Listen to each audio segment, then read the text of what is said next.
Coming up on the Threat Status Podcast, we talk to Emily Kilcrease, a senior fellow and director of the Energy, Economics, and Security Program at the Center for a New American Security, about the Trump administration's secondary tariffs on Russia's oil sales and why they're so controversial and potentially consequential for the U.S.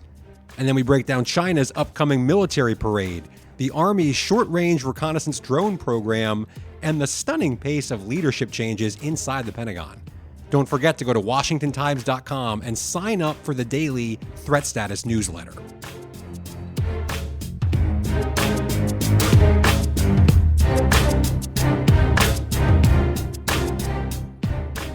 Hello and welcome to the Threat Status Podcast. I'm your host, Ben Wolfgang, national security correspondent at the Washington Times, joined as always by my esteemed co-host, Guy Taylor, the national security editor here at the Times. A lot to get through this week. Emily Kilcrease from the Center for a New American Security will walk us through secondary tariffs targeting Russia's oil industry and all the geopolitical complications that come with them. But before we get to that, Guy, first things first, as always, what's on your radar right now? Thanks, Ben. It's great to be here with you for another week. There's a lot happening and a bunch of things I'm tracking. The first is how the Chinese military is slated to have a major parade next week on September 3rd. Actually, it's marking the anniversary of the end of World War II. These parades are always watched very closely by U.S. intelligence, and for good reason. During recent weeks, Chinese state media outlets have been previewing some of the new advanced tech weaponry that is going to be on display alongside traditional goose-stepping soldiers in downtown Beijing. Threat Status's own Bill Gertz had a deep dive on this in his latest Inside the Ring column. If there are listeners who've never read that column, Bill's been doing it for many years, and it's frankly some of the coolest stuff in the English language media in Washington every week. Listeners can find it on the Threat Status web pages. Gertz reports that the People's Liberation Army will show off the new YJ series hypersonic anti-ship missiles and a new, more lethal version of the Chinese military's current DF-26 intermediate range missile.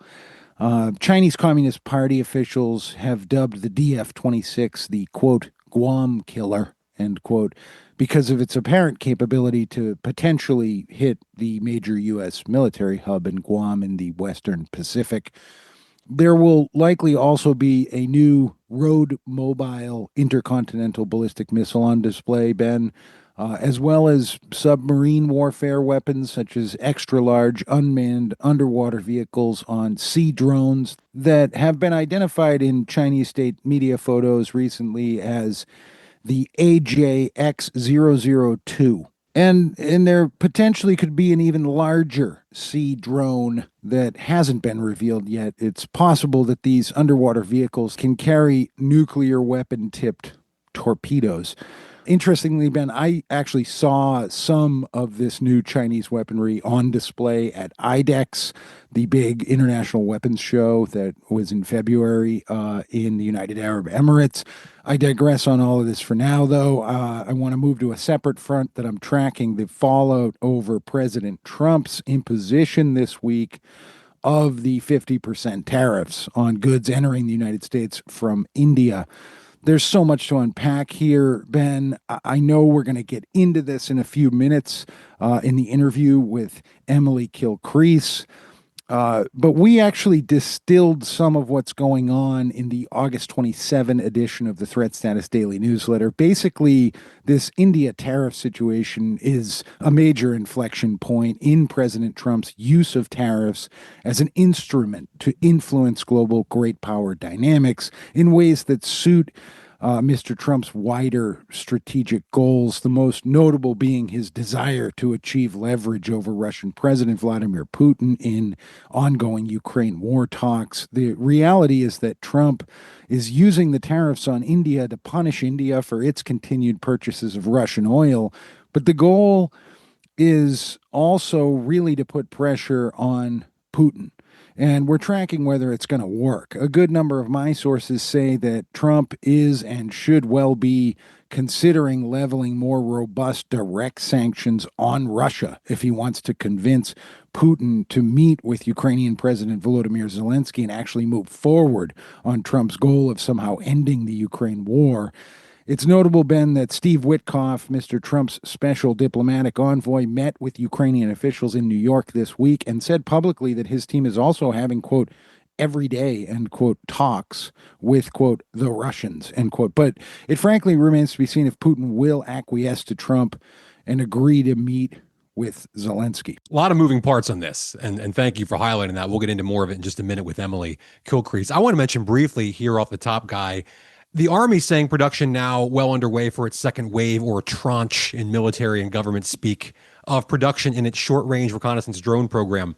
This is important. The program started back in 2022, and so far 16 brigades have been outfitted with these small reconnaissance drones. Basically, what this means in layman's terms is that units of soldiers can take a small drone or several with them on missions in the field. Now, what that means is if you're an Army unit, you take the drones with you, fly them overhead, find targets, or do other recon missions, identify a path out of a danger zone, any number of other things, and you do that yourselves rather than calling in drone flights or other air support from bases long distances away. This strategy, of course, has been done to great effect in Ukraine. And it's no coincidence that the Army program was launched in late 2022 after we saw a few months worth of evidence of what the Ukrainians were able to do with these small drones. So this is going to change warfighting. It probably already has.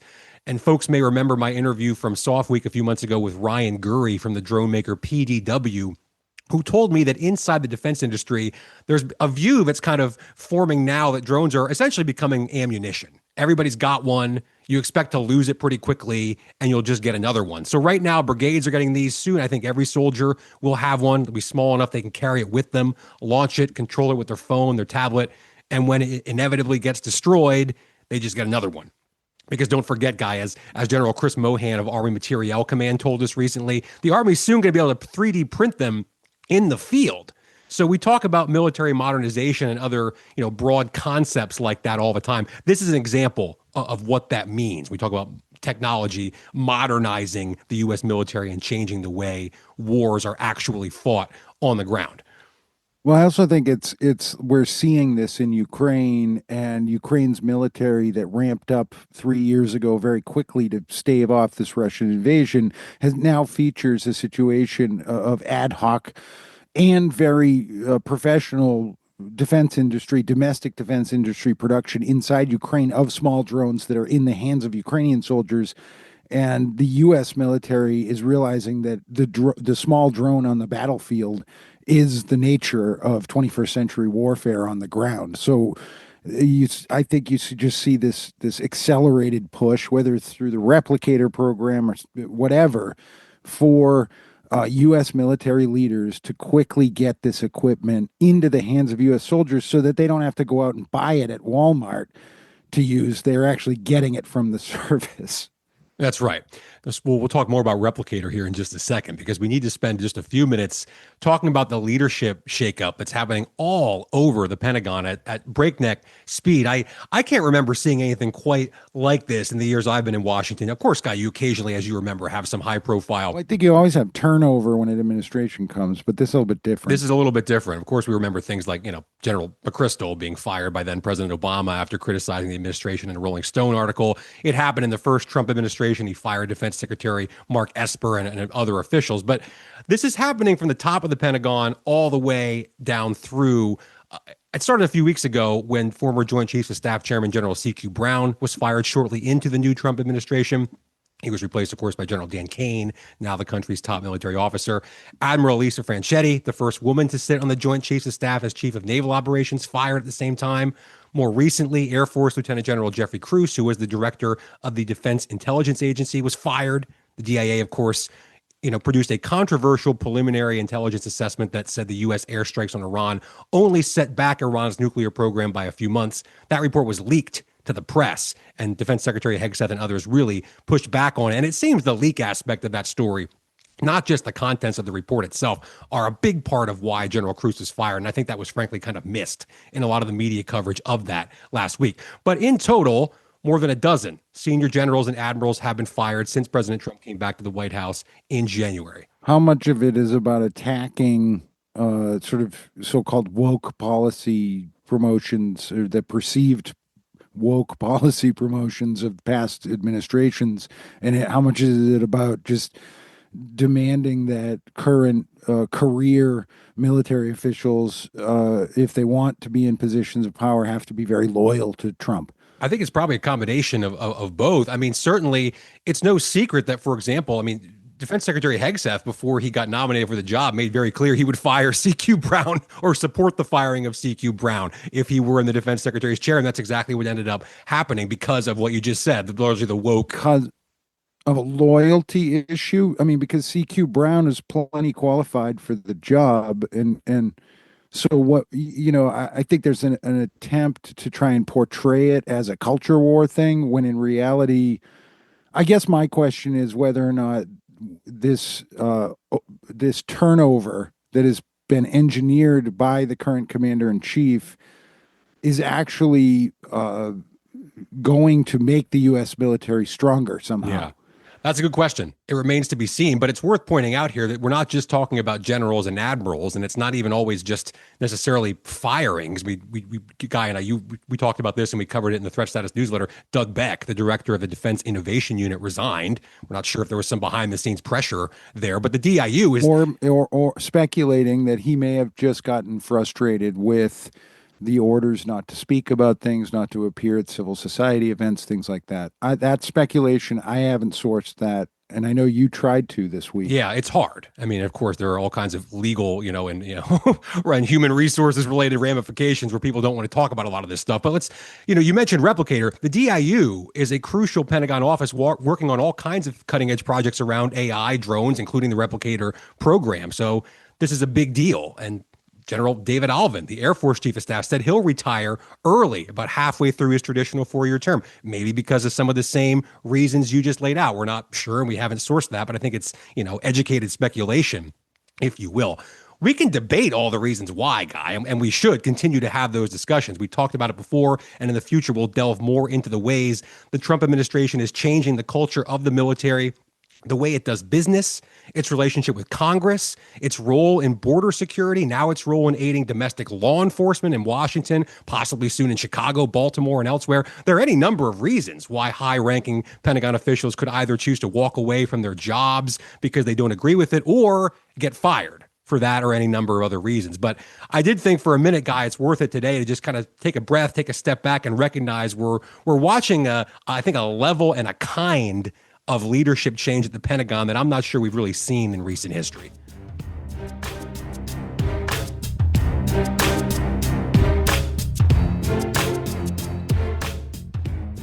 And we are joined now by Emily Kilcrease, Senior Fellow and Director of the Energy, Economics, and Security Program at the Center for a New American Security. Emily previously served as Deputy Assistant U.S. Trade Representative. She served on the National Security Council as Director for International Trade, Investment, and Development, and in other roles across government. Emily, it's a pleasure to talk to you again. Thanks so much for coming on the show. Thanks for having me. Of course. So a lot of your research focuses on U.S.-China economic relations. And if we have time, we'll try to talk about that toward the tail end of the conversation here. But we wanted to have you on this week to help our listeners and us really understand this debate swirling around inside the Trump administration right now over whether to go after Russia's oil exports with these what are called secondary tariffs. Just quickly off the bat here, Emily, can you explain for our listeners, so we're all on the same page here, what a secondary tariff is and how it differs from these more traditional economic sanctions that we've been hearing about for years? Yeah, that's a great place to start because a secondary tariff is a Trump innovation in the economic toolkit. And essentially what they're saying is that they will impose punitive tariffs on any country that continues to buy Russian oil. It's secondary because they're not going directly after the Russian oil exporters. They're going after the purchasers of that oil.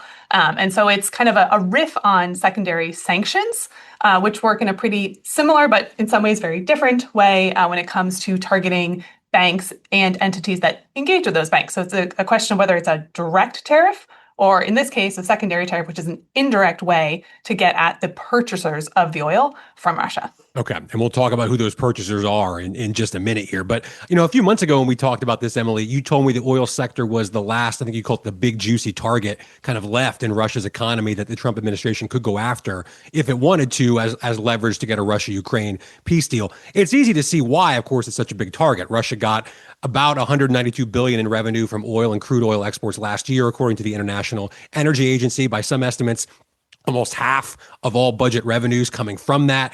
But put this in perspective, strictly as far as the economics go for Russia. How damaging could this be, number one? And number two, is there or would there be any way for them to skirt secondary tariffs in the same way they seem to get around some other economic sanctions? Yeah. So going after energy revenue has always been the big target since the beginning of this prolonged, protracted sanctions conflict going back to early 2022, right after Russia invaded Ukraine.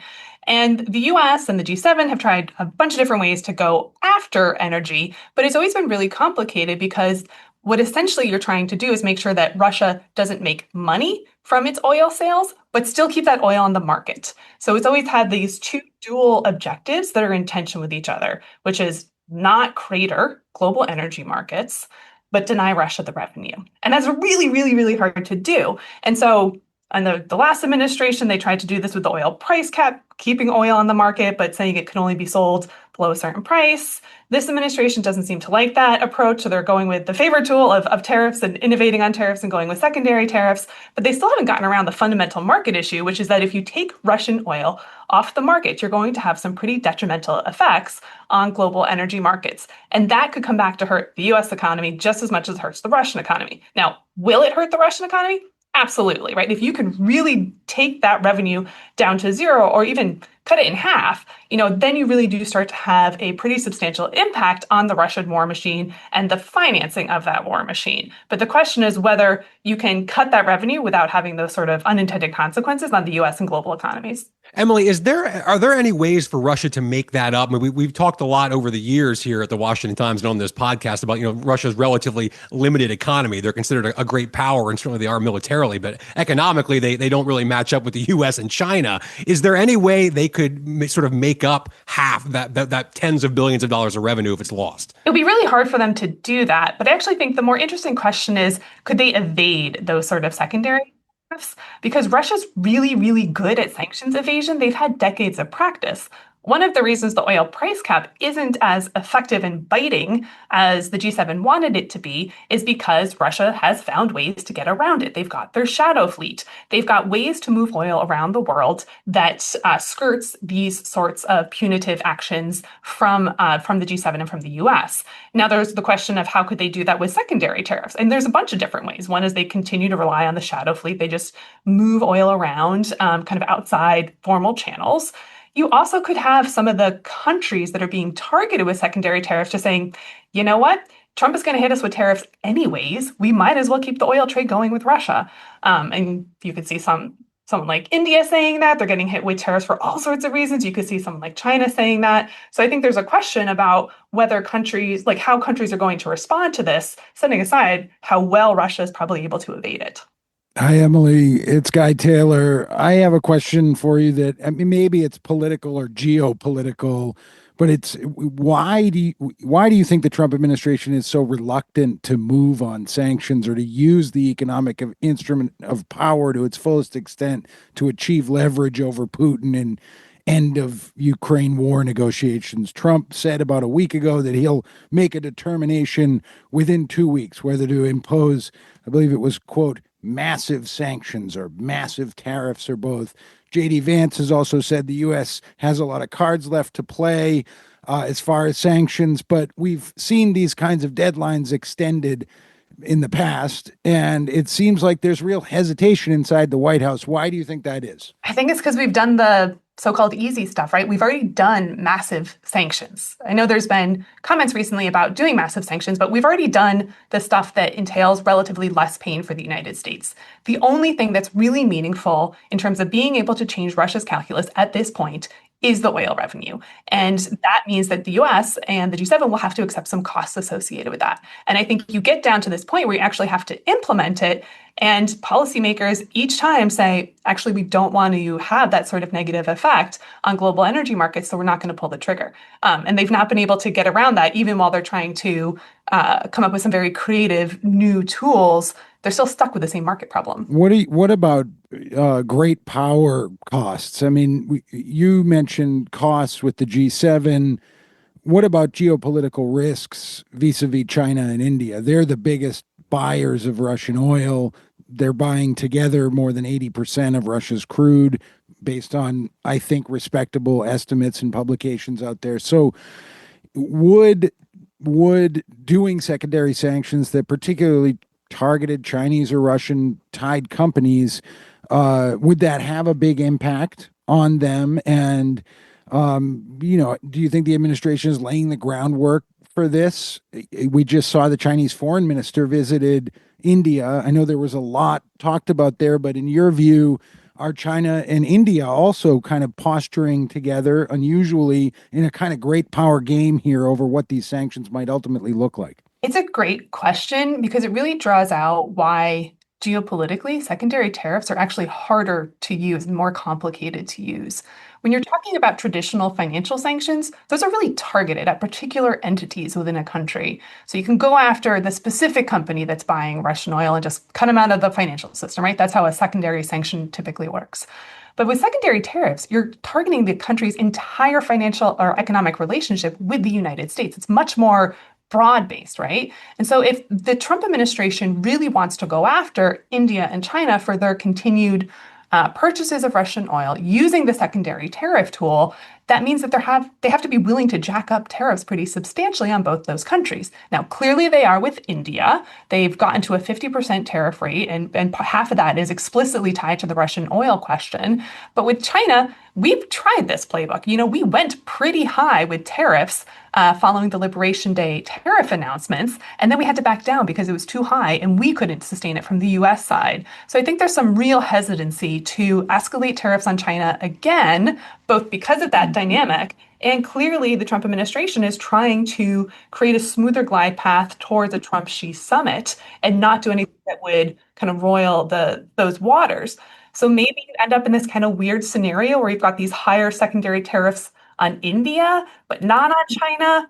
So then you get to the question of, well, is any of this going to affect Russia, really? And the answer is probably not, because if you only kind of take these like scattershot hits at their oil revenue, you're really not going to have the holistic effect that you need at this point to change their calculus. It also seems like using tariffs for foreign and national security policy is almost outside the bandwidth of what the administration is doing with tariffs as a trade mechanism. It's a mechanism for resetting U.S. trade relationships around the world. That seems to be how it's framed by Trump. One could argue that tariffs are really the everything policy tool for the Trump administration, right? Certainly it's being used for trade issues pretty aggressively. And there's some good reasons for that. You could, disagree on the execution of the strategy, but tariffs are a trade tool. They're being used for trade issues. Kind of makes sense. But they're also being used for foreign policy issues, right? You've seen the use of tariffs early in the administration related to Canada, Mexico, and migration issues. You saw it with Colombia and the migration flights. You saw it recently with Brazil and its own domestic political issues. So clearly tariffs are the front-runner choice for the Trump administration for a whole range of novel policy tools where we've just never seen them used in that context before. Well, we'll come back to that in a second, specifically as it relates to China. But Emily, you mentioned the shadow fleet. I want to come back to that for a second. Would Russia just try to rely more heavily on the shadow fleet if we were to go down the secondary tariff route? Can you, I guess for starters, walk us through what the shadow fleet is and what more can potentially be done to stop it, whether or not we do these secondary tariffs? Yeah, so it's a little bit of a quirk in terms of how the oil price cap works. So it's important to remember that India is legally able to buy the oil that it's currently buying from Russia. The way that the oil price cap has worked is that it is illegal for ship insurers to insure a ship that carries the oil above the price cap. And the reason that it is structured in such a complicated way is that the US and the G7 have control over pretty much all shipping insurance companies, right? So it's just a way to leverage this quirky little choke point in the global financial architecture to implement the price cap. But what that means is that if Russia can find ships that don't need that insurance, they're out from under the price cap. And Russia has gotten a whole bunch of ganky old ships that are not insured by Western insurers, and they're using it to transport oil. Now, could you address that? And I think you probably could. I think you've seen some movement from Europe and the UK recently to go after the shadow fleet specifically and sanction those ships. You've also seen Europe and the UK agree to lower the oil price cap. So there's certainly a strategy one could pursue that is kind of based on the dual goal of the oil price cap, really tightening enforcement, really just kind of hitting those entities using the tools that we have that could potentially be effective. And then you don't get into these geopolitical complications about having to impose sanctions on a whole country like China or India and all these other kind of quirkiness and complications that you get with the secondary tariffs idea. Emily, you mentioned, I think at some point a few minutes ago, the prospect of a Trump Xi Jinping summit. We could probably spend an entire episode talking about U.S.-China economic relations. You actually, I believe, worked on the U.S.-China Commission. Correct me if I'm wrong. You've done a lot of work on the intersection of economic policy and national security objectives overall. What's your read on how those two things intersect vis-a-vis U.S.-China relations and when it comes to this summit, which could be in September or October? Yeah, I mean, clearly President Trump likes to do leader-level engagement, and he's really wanted to do that leader-level engagement with President Xi. And there could be a lot of value in doing that, right? You have two systems where decision-making power is largely concentrated at the top. If you want to move towards some sort of grand accommodation or bargain between the two, you're going to have to get to that summit. But the question is, well, what's the strategy to get there? China is well known for canceling meetings if other countries do things that displease it. I think the US is trying to avoid that. At this point, the US is really trying to play nice with China. You see that in the export control context. You see that in the trade context. I think that kind of desire to get to the summit and to create the contours of a grand bargain that Trump could reach with Xi is coloring a lot of these other conversations. I think it is limiting potentially how much pressure the US wants to put on China in the Russia context. You know, if your overarching goal is to kind of figure out that deal with China, that is going to limit your options elsewhere. Emily, last thing before we wrap up here, sort of zoom out to 30,000 feet on China and Russia and oil. I'm curious, how do you think China, internally views, its reliance on Russia for oil? Does it want to break that for strategic reasons, or is it comfortable continuing to be reliant on Russian fuel exports for its own domestic needs? Or you think in a perfect world, China would say, we'd like to get out from under having to buy all this oil from Russia because, look, it could potentially be used as a leverage point in other negotiations that don't even necessarily involve us directly. Yeah, I mean, China's operating mode at this point is to not be dependent on any other country for any sort of strategic good. And in energy, they are a net energy importer, but they've also been working really hard to diversify their energy sources. They do buy energy from the United States, they buy it from the Gulf, they buy it from a bunch of other places. They're a leader in renewable energy technologies, right? So I think as in energy, as with all other sectors, their overarching policy is to not be dependent on any one source.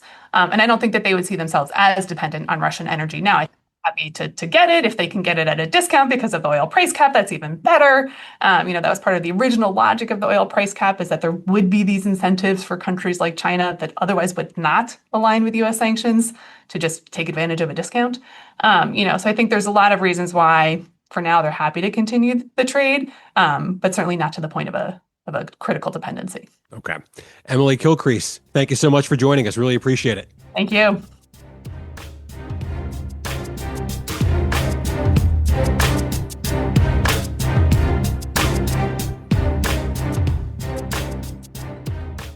And it's time now for Threat of the Week, our weekly segment here in the show where Guy and I each identify a threat, whether it's here at home, domestically, or in some corner of the world that we think is impacting U.S. national security this week as you all are listening to the show.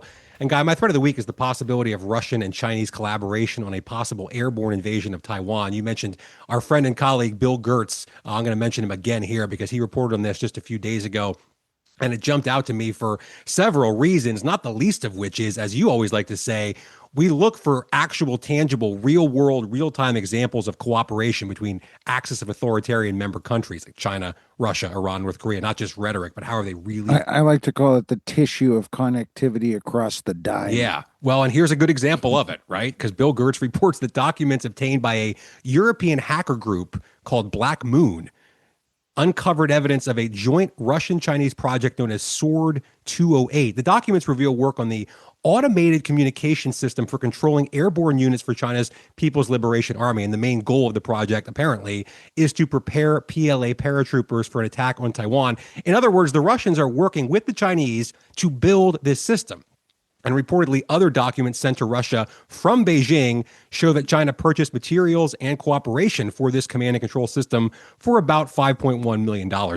It's also worth pointing out quickly, Guy, that a lot of the focus, often rightfully so, is on the possibility of China launching, a seaborne assault, essentially trying to land forces on the shores of Taiwan. But this story makes clear, or would seem to, that Beijing is also seriously looking at using airborne landing forces as well, probably in combination with marine assets for a multi-pronged invasion of Taiwan, if and when it decides to do so. So there you go. North Korea sending troops to fight alongside the Russians against Ukraine, Iran building drones for the Russians, Russia and China working together on command and control for a Taiwan invasion. The list of examples of that tangible cooperation, that tissue, Guy, that list seems to be growing pretty quickly. I find it very interesting. I personally feel like it's a little bit overblown vis-a-vis this Taiwan threat. However, when we are talking about gray zone tactics and joint cyber operations, I would characterize that as tissue in the informational instrument of power, that tissue of connectivity between China and Russia. My thread of the week, Ben,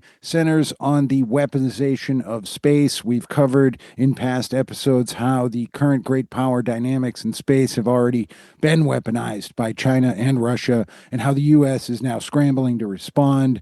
Enter Trump's push for space-based Golden Dome missile shield. Interestingly, Ben, the U.S. Space Force in recent days conducted a fresh launch of the X-37B space plane, which analysts say could actually serve as a future platform for the Space Force's so far secret counterspace weapons program. China is not happy about this and claims the U.S. is making moves toward developing major offensive space-based weapons capabilities that would target Beijing's ground-based nuclear assets. My threat of the week is that we are now in the throes of a Cold War style, but very much 21st century arms race in space. Yeah, it's one of those things that every country said they don't want it, but yet here we are kind of barreling toward it. And it seems like, I think you're right, that it might be too late to hit the brakes on this at this point. So thank you for that. As always, a huge thanks to Emily Kilcrease from the Center for a New American Security. And a big thanks to all of you, our listeners. Please do go ahead, hit that subscribe button, share with all of your friends. And Guy and I will be back next week on the Threat Status Podcast.